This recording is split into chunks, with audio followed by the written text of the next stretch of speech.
Mi nombre es Miguel González y trabajé como paramédico hace más de 20 años. Una época donde el ritmo frenético y la adrenalina de cada llamada nos mantenía alerta. Pero nunca estuvimos preparados para lo que experimentamos una noche en la carretera México-Cuernavaca. Era una noche de luna llena y el turno de noche ya llevaba un par de horas en marcha. Mi compañero Carlos, un chofer con más de 10 años de experiencia, y yo estábamos en la estación cuando recibimos una llamada de emergencia. Era un accidente en la carretera México-Cuernavaca, a unos 30 kilómetros de la ciudad. Sin pensarlo, subimos a la ambulancia y salimos a toda velocidad. La carretera estaba desierta, iluminada solo por la luz pálida de la luna. El aire fresco de la noche entraba por las ventanas abiertas, pero a medida que nos adentrábamos más en la oscuridad, una sensación extraña comenzó a invadirnos. Carlos y yo intercambiamos miradas incómodas, ambos sintiendo que algo no estaba bien. Llegamos al lugar del accidente unos 20 minutos después. Un coche destrozado estaba a un lado de la carretera. Las luces delanteras parpadeaban intermitentemente y un humo salía del cofre. No había señales de otros vehículos o personas alrededor. Bajamos de la ambulancia y nos acercamos con cautela. ¿Hay alguien ahí?, pregunté esperando obtener una respuesta. El silencio fue la única respuesta que obtuvimos. Carlos y yo nos miramos de nuevo. El miedo comenzaba a hacerse tangible. Revisé el coche y encontré una cartera en el asiento del conductor. El nombre en la identificación era Javier Pérez. Sin embargo, no había rastro de Javier ni de ningún otro ocupante. De repente, un grito que provenía del bosque cercano rompió el silencio. Carlos y yo corrimos hacia el origen del sonido con nuestras linternas cortando la oscuridad. A medida que nos adentrábamos en el bosque, el grito se hizo más fuerte, más desesperado. Finalmente llegamos a un claro y vimos a un hombre. Era Javier de pie en el centro. Su ropa estaba rasgada y su mirada era de puro terror. Ayúdame. Gritó. Corrí hacia él, pero cuando estaba a punto de tocarlo, desapareció. Me quedé congelado, incapaz de procesar lo que acababa de ocurrir. Carlos, que había visto lo mismo que yo, estaba pálido. Su respiración sonaba agitada y podía sentir como si estuviera en mi nuca, a pesar de estar a unos metros de distancia. Miguel, esto no es normal, debemos seguirnos, dijo. Asentí, pero algo me detuvo. Sentí que no podíamos simplemente dejarlo así.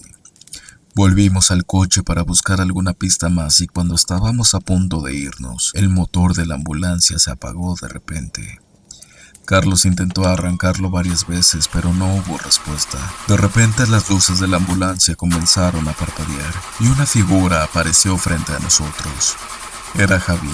Su rostro, distorsionado por el miedo y el dolor, nos paralizó por completo. Comenzó a caminar hacia nosotros lentamente.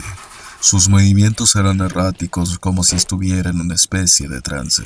Ayúdame. Ayúdame. Repitió. Intenté abrir la puerta de la ambulancia, pero estaba trabada. Carlos seguía intentando arrancar el motor con todas sus fuerzas, pero su desesperación era evidente con cada segundo que pasaba. La figura de Javier se acercaba cada vez más, hasta que estuvo justo al lado de la ventana de la ambulancia. Su rostro se presionó con mucha fuerza contra el vidrio, y pude ver sus ojos llenos de desesperación. En ese momento las luces se apagaron por completo. Todo quedó en una oscuridad absoluta. Sentí una mano fría en mi hombro y me giré rápidamente, pero no había nadie allí. El aire dentro de la ambulancia se volvió gélido y una sensación de desesperanza nos envolvió. Después de lo que pareció una eternidad, las luces se encendieron de nuevo y la figura de Javier había desaparecido. El motor de la ambulancia finalmente arrancó y Carlos no perdió tiempo en salir de allí. Conducimos de vuelta a la ciudad en silencio, ambos tratando de entender lo que habíamos experimentado. Al llegar a la estación intentamos explicar lo sucedido, pero nuestras palabras parecían insuficientes. La historia de Javier Pérez nunca tuvo un cierre. Nadie supo lo que le pasó realmente esa noche, pero desde entonces, cada vez que paso por esa carretera, siento una presencia como si Javier aún estuviera allí, esperando a ser rescatado de su tormento eterno. Nunca volvimos a hablar de esa noche, pero sé que tanto Carlos como yo llevamos esa experiencia con nosotros. A veces las cicatrices más profundas no son visibles, y el terror que vivimos en esa carretera sigue persiguiéndome hasta el día de hoy. Son las 3:33. Bienvenidos a la Radio Oscura. En los próximos minutos relataremos las historias que marcaron la memoria de quienes lo vivieron. Cuéntame la historia que marcó tu memoria. Envíala al correo electrónico que aparece en pantalla y podrá ser contada en un próximo video.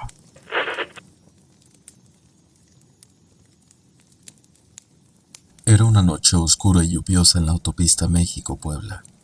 Una de esas noches en las que apenas puedes ver más allá de tu parabrisas, a pesar de tener los limpiaparabrisas a toda velocidad. Mi nombre es David López y soy paramédico. Llevaba casi 5 años trabajando en la autopista y pensaba que ya había visto de todo, pero esa noche me demostró lo contrario. Recibimos una llamada de emergencia cerca de las 11 de la noche. Un accidente grave, decían. Un coche había derrapado y chocado contra la barrera de metal. Salimos de inmediato mi compañero Jorge y yo con las sirenas resonando en la desolada autopista. Al llegar al lugar del accidente, la escena era caótica. El coche estaba destrozado y a pocos metros de él una mujer estaba tendida en el suelo inconsciente. Junto a ella un niño de unos 8 años lloraba desconsoladamente. Era una imagen desgarradora. Nos acercamos rápidamente y comenzamos a evaluar la situación. La mujer, presumiblemente la madre del niño, tenía varias heridas graves y necesitaba atención médica inmediata. Mientras Jorge atendía a la mujer, yo me acerqué al niño para calmarlo y verificar si estaba herido. «Hola, pequeño, me llamo David, ¿te encuentras bien?», le dije mientras le revisaba en busca de heridas. El niño con lágrimas en los ojos y temblando me miró fijamente y asintió. No parecía tener heridas visibles, pero su mirada tenía algo inquietante, algo que no pude identificar en ese momento. Decidimos llevar a ambos al hospital de inmediato. Jorge y yo cargamos a la mujer en la camilla y el niño se sentó a su lado en la ambulancia. Durante el trayecto el niño no dijo ni una sola palabra, solo se quedó mirando por la ventana con una expresión vacía que me hizo sentir un escalofrío. Llegamos al hospital y entregamos a la mujer y al niño a los médicos. No hubo más tiempo para pensar en ellos, ya que rápidamente recibimos otro llamado. Días después, mientras me encontraba en la base revisando los suministros de la ambulancia, Jorge se acercó con una expresión seria. «David, tienes que ver esto», dijo. Acercó un periódico a mí para que leyera una noticia en la primera plana. La noticia hablaba del accidente en la autopista y mencionaba que la mujer estaba en estado crítico y necesitaba ayuda. Pero lo que me dejó helado fue lo que leí más adelante. El niño identificado como su hijo había muerto en el acto del accidente. ¿Qué? Pero eso no tiene sentido, dije, sintiendo un nudo en el estómago. Yo lo vi, él estaba vivo, incluso lo llevamos al hospital. Jorge me miró con preocupación. «David, yo también lo vi, pero los médicos dicen que solo entregamos a la mujer en el hospital, que no había ningún niño con ella». A partir de ese momento mi vida cambió. Empecé a ver el niño en los lugares más inesperados. Al principio pensé que solo estaba estresado y que mi mente me hacía ver cosas, pero con el tiempo sus apariciones se volvieron más frecuentes y perturbadoras. Una noche, mientras conducía de regreso a casa, lo vi parado en la banqueta bajo la luz parpadeante de una farola. Al pasar junto a él, giró la cabeza y me miró directamente a los ojos, con esa misma expresión vacía de la noche del accidente. Intenté ignorarlo, convencido de que solo era mi imaginación, pero comenzó a aparecer en mi apartamento también. Podía verlo reflejado en los espejos, oía susurros en la oscuridad. El niño me perseguía desde aquella noche. Una noche, mientras intentaba dormir, sentí un frío intenso en la habitación. Al abrir los ojos, lo vi parado al pie de mi cama. Su figura era traslúcida, pero sus ojos eran tan reales como los recordaba. «¿Qué es lo que quieres?», le susurré, sintiendo el miedo apoderarse de mí. El niño no respondió, simplemente me miró fijamente y luego desapareció. Desesperado, decidí buscar ayuda. Contacté a un sacerdote local, quien accedió a bendecir mi apartamento. Realizó el ritual rociando agua bendita y rezando. Por un tiempo las apariciones cesaron. Creí que finalmente había encontrado la paz, pero una noche, mientras regresaba del trabajo, lo vi nuevamente. Esta vez estaba en medio de la autopista, justo en el lugar donde ocurrió el accidente. Detuve el coche sin pensarlo y me acerqué a él decidido a enfrentar mi miedo. «¿Por qué me estás siguiendo?», le pregunté con voz firme. El niño me miró y por primera vez habló. Su voz era suave, casi melódica. Solo quería agradecerte por salvar a mi mamá. Antes de que pudiera reaccionar, el niño desapareció. Desde esa noche nunca más lo volví a ver. Aunque las apariciones del niño cesaron, su recuerdo aún sigue vivo en mi mente, así como la primera y última frase que crucé con él. Gracias por salvar a mi mamá. Me llamo Héctor Aguirre y durante más de una década fui paramédico en un pequeño poblado cerca de Matamoros, Tamaulipas.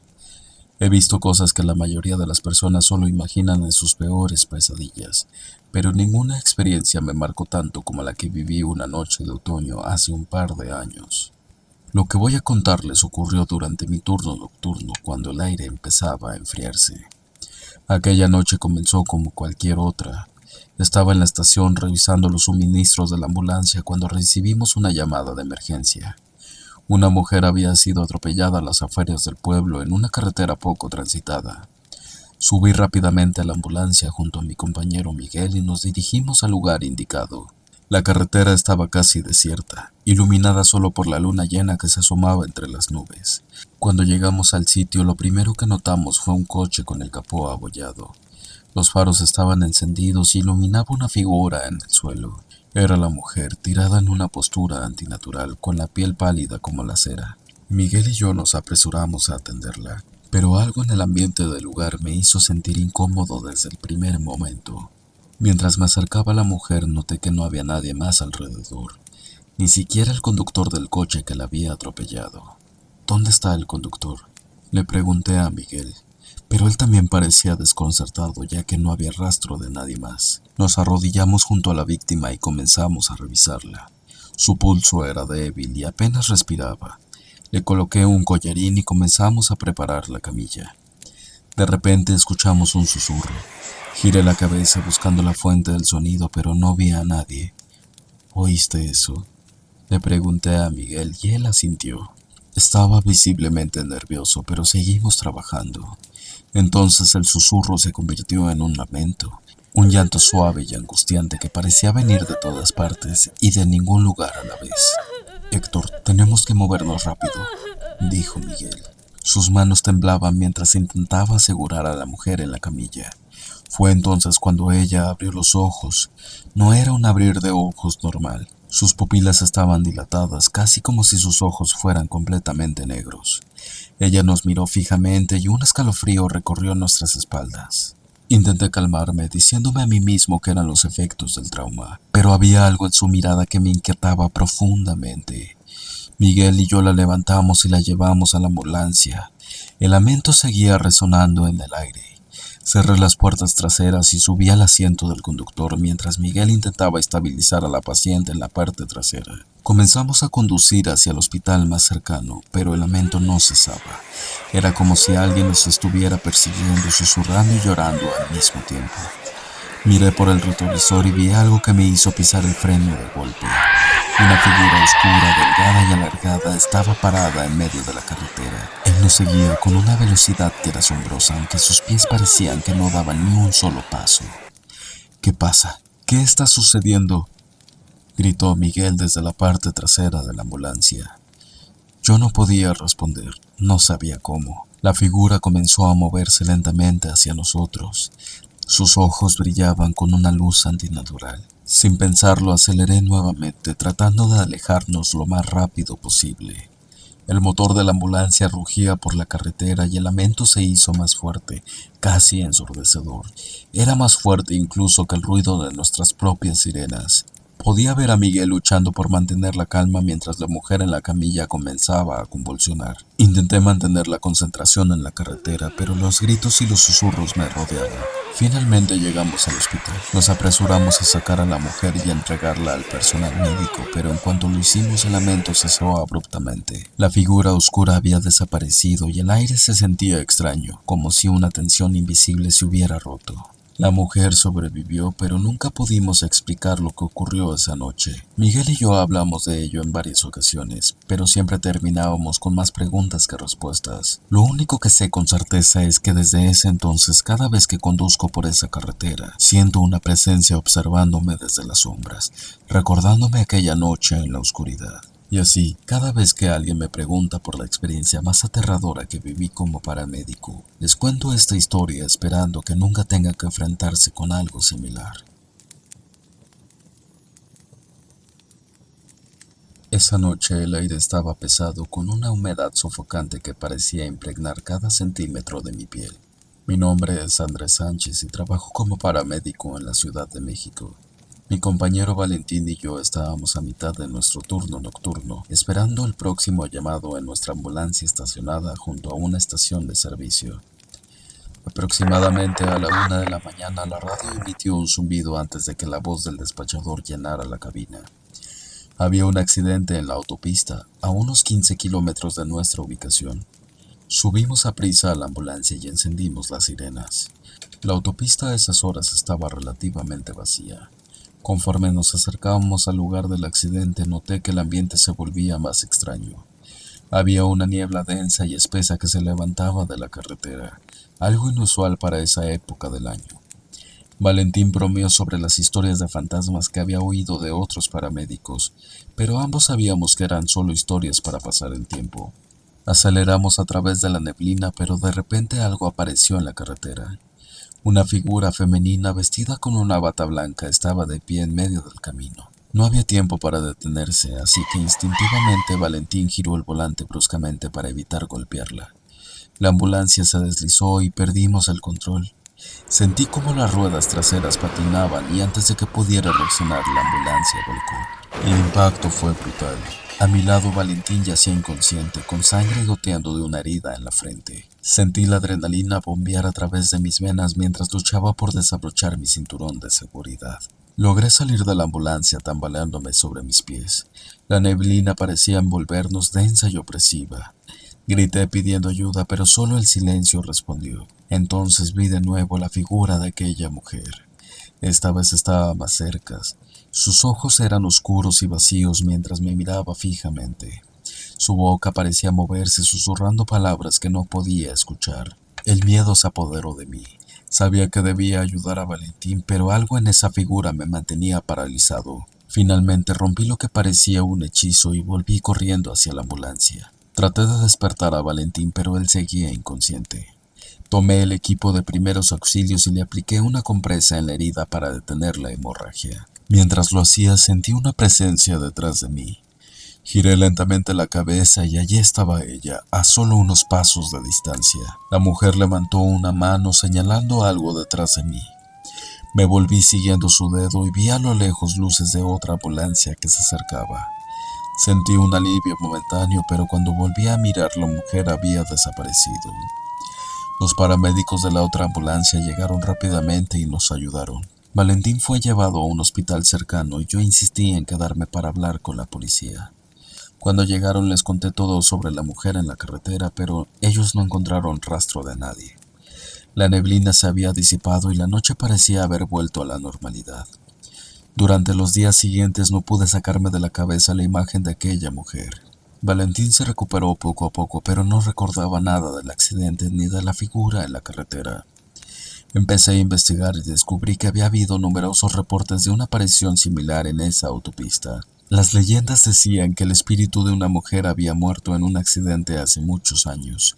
Ella ahora buscaba advertir a otros conductores del peligro, pero los llevaba trágicamente a un nuevo accidente. Unas semanas después me asignaron nuevamente a la misma ruta. Esa noche, cuando pasamos por el lugar del accidente, vi algo cerca del muro de contención. Parecía una cruz de fierro tapada por maleza que crecía en la zona. Reduje poco a poco la velocidad de la ambulancia y me estacioné a un costado de la carretera. Me bajé de la ambulancia y caminé hacia donde se encontraba aquella cruz de fierro. Allí en el suelo encontré un pequeño relicario con una foto antigua de una mujer. La reconocí al instante.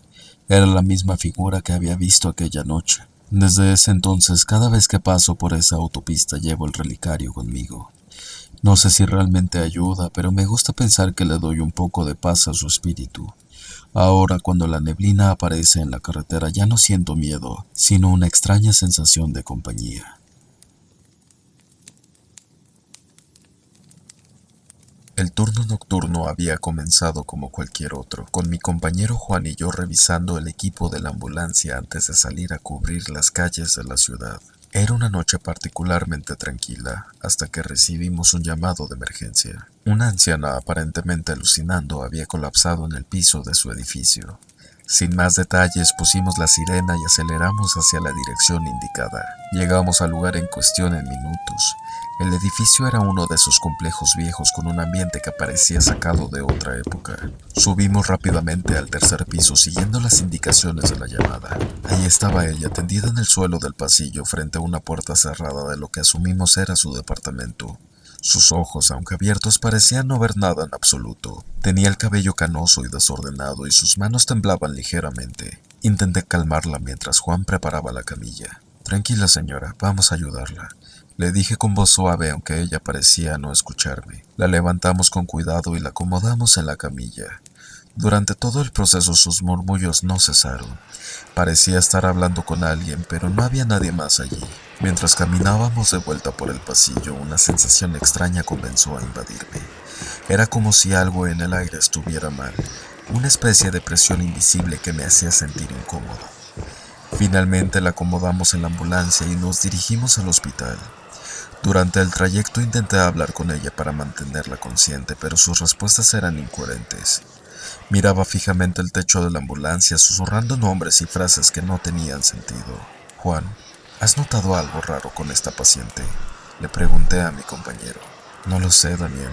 Algo en su mirada me pone los pelos de punta, respondió. Llegamos al hospital en unos 15 minutos. Juan salió rápidamente de la ambulancia y se dirigió hacia el lobby del hospital para pedir ayuda. Yo me bajé por la puerta lateral de la ambulancia y me dirigí rápidamente hacia la parte trasera. Juan llegó rápidamente, pero cuando abrimos la puerta, la camilla estaba vacía. La anciana había desaparecido. Nos quedamos paralizados por un momento, incapaces de comprender lo que había sucedido. Era como si se hubiera desvanecido en el aire. Juan y yo nos mirábamos ambos con el mismo pensamiento. ¿Cómo era posible? El personal del hospital que se encontraba justo atrás de nosotros con una camilla lista para traspasar a la paciente estaba igual de confundido que nosotros. Mientras explicábamos la situación, noté que algunos de los enfermeros intercambiaban miradas de preocupación. Uno de ellos, un hombre mayor, se acercó y nos llevó a un lado. Esto no es la primera vez que pasa algo así, dijo en voz baja. Hace años otra ambulancia trajo una mujer aquí y lo mismo ocurrió. Desapareció antes de que pudieran ingresarla y nunca pudieron explicar el paradero de aquella mujer. Era incoherente pensar que ella hubiera salido por su propia piel caminando en lo que ustedes solamente daban la vuelta a la ambulancia.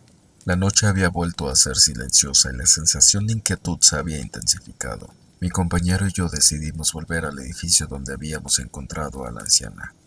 Decidimos investigar un poco más, preguntamos a los vecinos sobre la mujer, describiendo su apariencia y lo que había sucedido.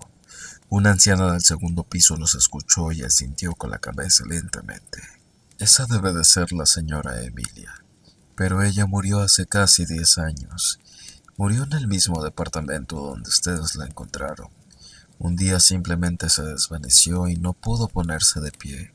Lo que cuentan es que el perito informó que ella murió días después de haber caído al suelo y no poderse volver a levantar. La piel se me erizó, todo comenzaba a tener sentido, o al menos una versión retorcida de la realidad.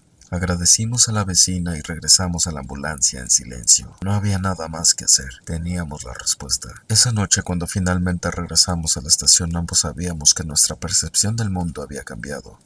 Lo que habíamos experimentado era algo que no podíamos explicar racionalmente, algo que escapaba a nuestra comprensión en su totalidad. A veces cuando conduzco por la ciudad en esos turnos nocturnos pienso en la señora Emilia, en sus ojos perdidos y en sus murmullos incoherentes, y me pregunto cuántos días pasó allí tirada en el suelo sin obtener ayuda de nadie. Ahora la señora Emilia vaga en los rincones oscuros de la noche, esperando ser descubierta por aquellos que sean lo suficientemente valientes como para encontrársela.